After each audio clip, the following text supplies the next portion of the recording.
محترم ناظرین، السلام علیکم ورحمۃ اللہ وبرکاتہ۔ امید ہے کہ آپ سبھی حضرات خیر و عافیت سے ہوں گے۔ اللہ آپ کو اسی طرح ہمیشہ خوش و خرم رکھے۔ آج کسی صاحب نے یہ سوال کیا ہے کہ کسی شخص نے اپنا مال گروی رکھ رکھا ہے، تو کیا اس گروی رکھے ہوئے مال پر زکوٰۃ واجب ہوگی یا نہیں؟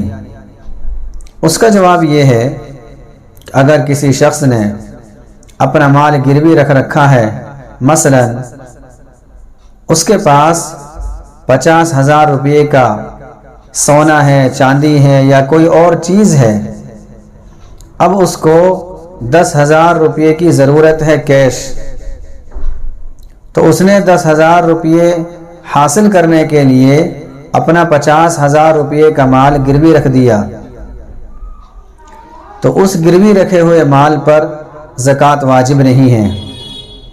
لیکن بہتر یہ ہے کہ جتنا اس نے کیش لیا ہے، قرض لیا ہے، اس کو کم کر کے باقی جو مال اس نے گروی رکھ رکھا ہے اس پر زکوٰۃ دے دی جائے، یہ بہتر ہے اور ایسا کرنا چاہیے۔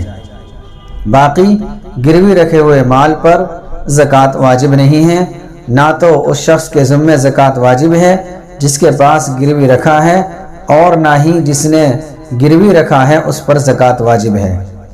اگر کسی کو کوئی سوال کرنا ہو تو وہ کمنٹ باکس میں تحریر کر دیں، انشاءاللہ اس کا جواب بہت جلد دیا جائے گا۔ السلام علیکم ورحمۃ اللہ وبرکاتہ۔